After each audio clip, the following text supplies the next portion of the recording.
Hey gang, welcome back to the channel. Today we're going to start cabinet installation. But before we do that, in part 7, I think I mentioned a book by Kelly Mailer, and I actually went home last night and found it, and here it is. Wow. Yep. So back before YouTube, this is what we did. We read stuff about how to do things. So The whole page on workflow. yep, I thought that was a great piece of advice. I've never seen that anywhere else, but I've always tried to do that. All right, so cabinets. We're going to start on the island, and we want the countertop on the island to be the same plane as these counters, which is an L shape, and really even those over there. Now, nobody is going to get down here and check Paul's work, right? To make sure they're even, but we can do it, so why not? What I did, I've got my laser set up here. I'm just using the pointy wall as a reference. It's a nice convenient height, in other words. This could be on the floor, it could be up here on a shelf, just anything that's flat. So I started here, put my tape on the slab, and I got 37¼ to the middle of the laser, and I wrote that right here. And then you got to make sure that you're not sitting on some drywall mud like that, and I even made sure I wasn't right here where we did our conduit patch, because this is a little lower. So I got 37¼ here, and then let's go this way, Jordan. I had 37 9/16 here, and in the corner I had 37½.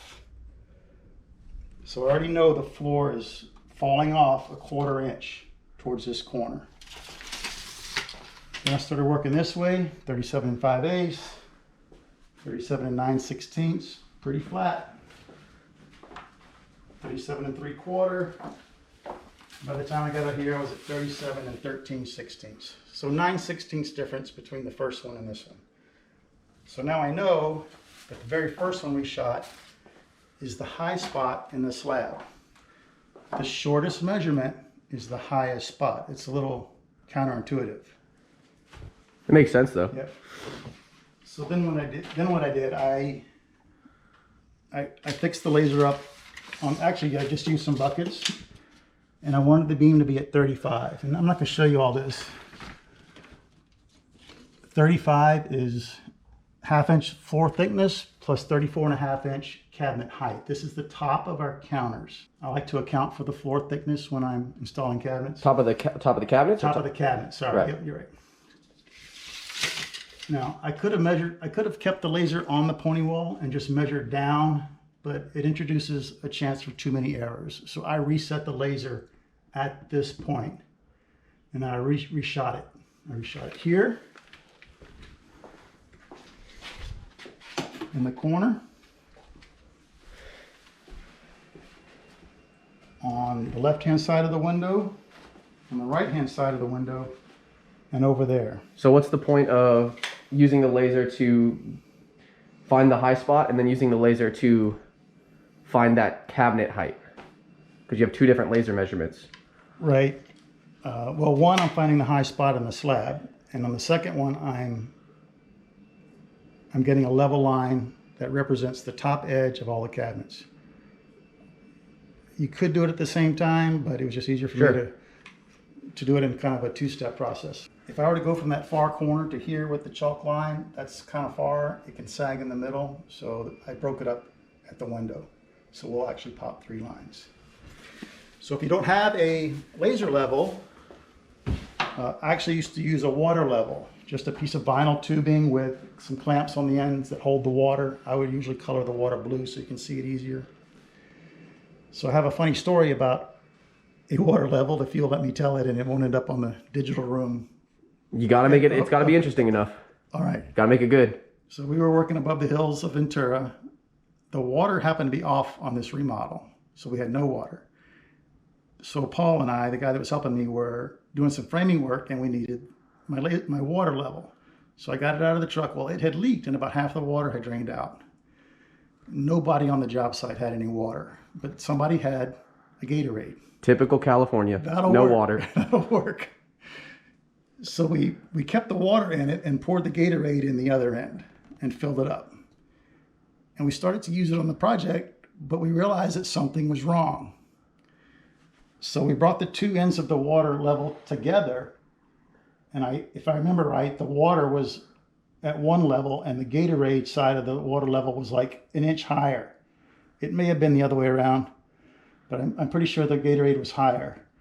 And the reason is because the Gatorade had a different density than the water. The water was heavier.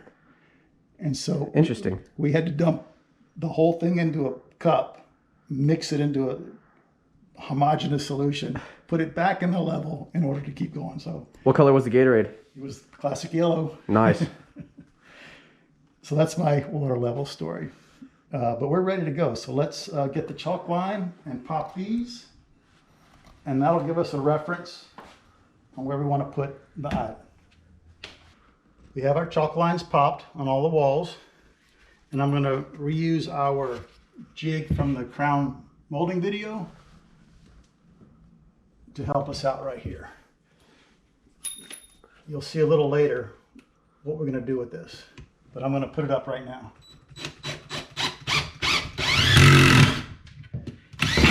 All right, so that is a nail plate. I looked in my pictures, but I thought I was past it. Let's see if we have one here.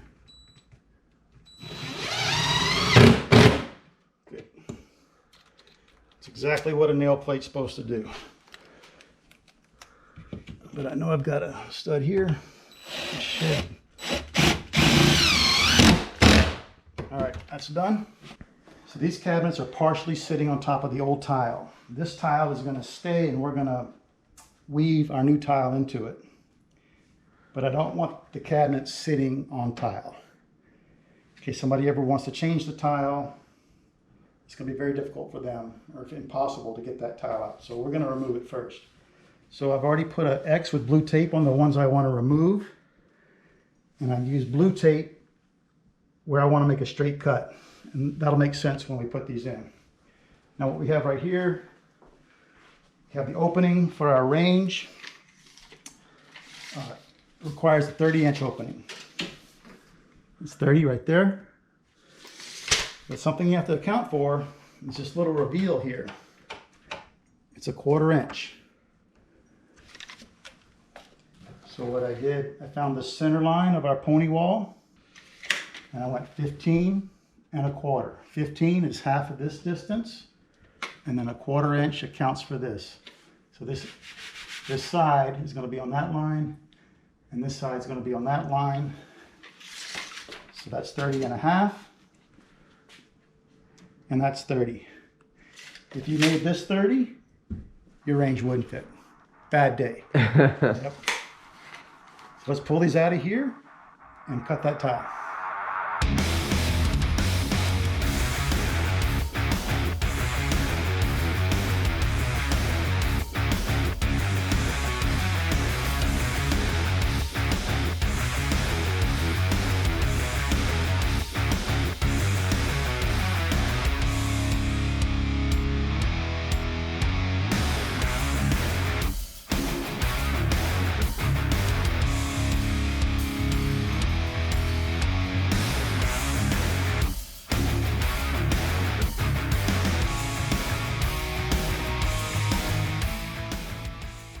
All right, guys, we've got the tile removed and the thin set where the cabinets go. See how nice and clean that came out?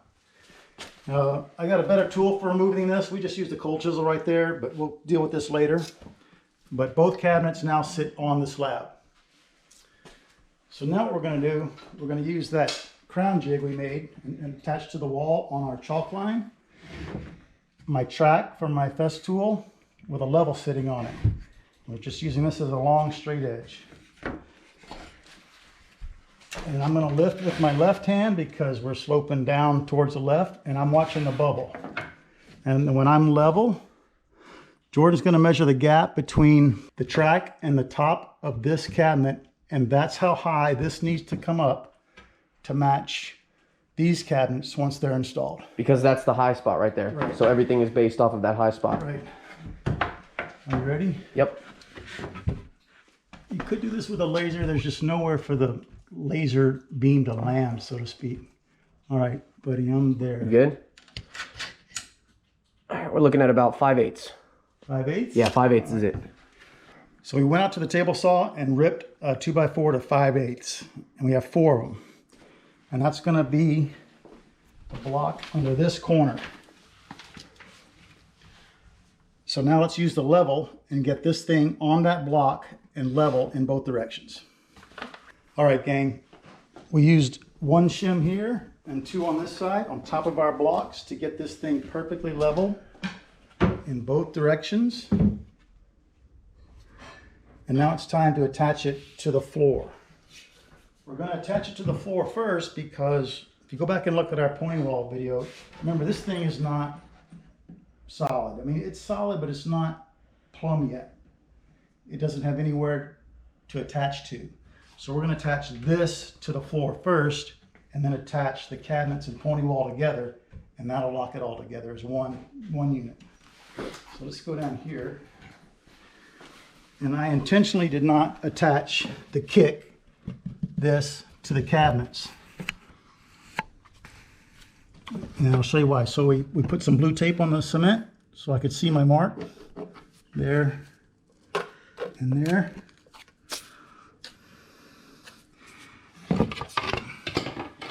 Now we're going to remove the cabinet and attach this piece of pressure treated to the slab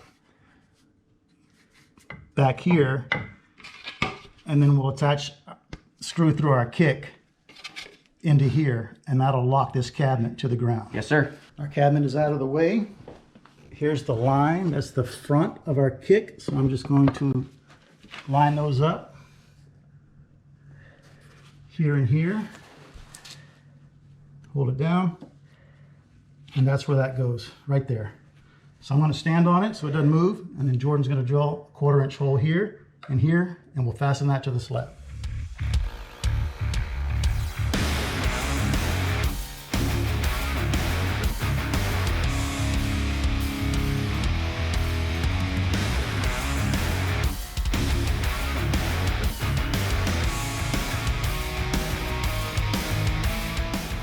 All right, we've got those drilled. Again, our favorite Yes, sir. fastener. If you don't have these, a wedge anchor will work. Paper clip. Paper clip.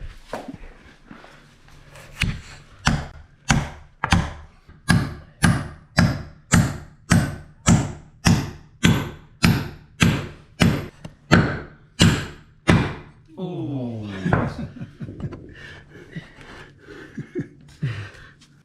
All right, redo. Yeah, we haven't had that happen in a long time.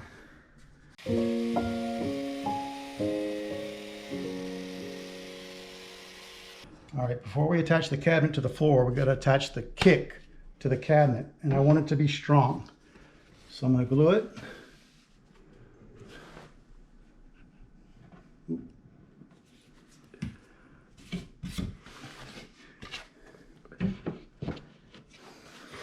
And screw it. I've already drilled the kick, pre-drilled it, countersunk it.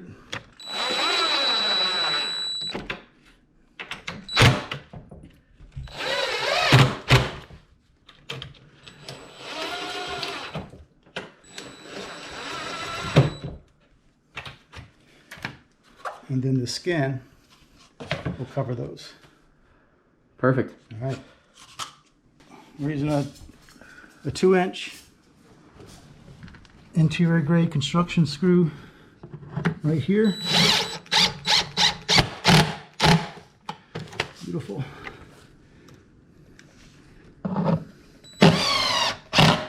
Right into our block. Nice. All right. Oh, yeah. Next step, we use our GRK cabinet screws, Torx drive, to attach the cabinet to the wall. So I'm going to ask Jordan to go over there and push the wall against me.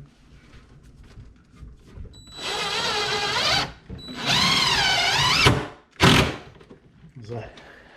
It's pretty good. Yeah, that's real good. Let me get it started and I'll help you.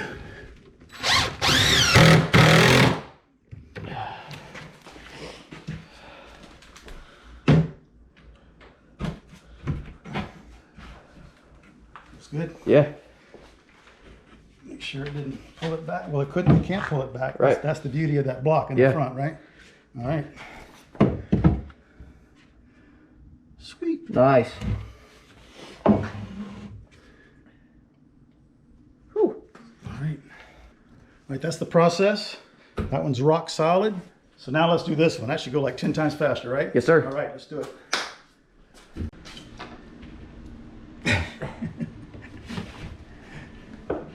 What you doing? I was just testing them. I think they need a few more screws. Okay. All right. Just kidding. So they're both in. They're both level to each other. And the faces are in line with each other. So now we want to attach our subtop. Now we built the pony wall at one height, knowing that the cabinets were going to be a little higher. We didn't want the pony wall to be too high, in other words. And so that's what we have. The top of our cabinet is now higher than our pony wall. So we're going to go to the table saw and cut a shim. But let me just show you what we're seeing. So this end looks like it's 3/8. So the end of the shim on this side needs to be 3/8. And we already measured there, it's 5/8. And that proves what we already know about the slab, that it's falling off in that direction. Which we showed at the beginning of the video. Right. So let's go cut a shim, 73 long, 3/8, and 5/8. All right, we got our tapered shim attached to the pony wall. We just used our 2-inch construction screws. Now, we had to cut that freehand on the table saw. Not recommended, but you just gotta do what you gotta do. And we did shim it up here and here, just so that the top of the shim is perfectly aligned with the top of the cabinets. Right. So let's put this, let's put the subtop in place and screw it down.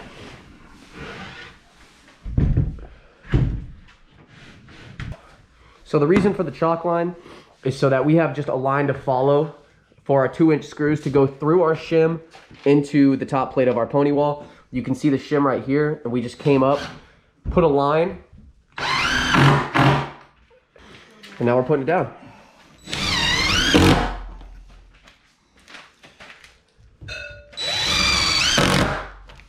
Hey, that's nice. Yep. All right, we'll put a couple here into the front. Right. Pull that down, and we'll be done with that. Lit. So we're going to pre-drill, and I'm going into the rail, not the stile, because this would be end grain.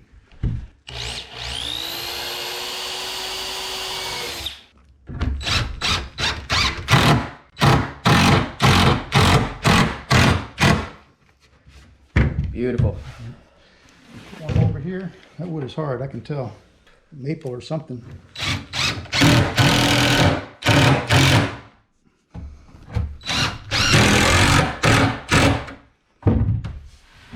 Hey, that's nice. Yep, so we intentionally cut this oversized when we first did our mock-up, so we'll trim this side off with our track saw later. And then when the countertop guys get here, we'll also have to trim this edge.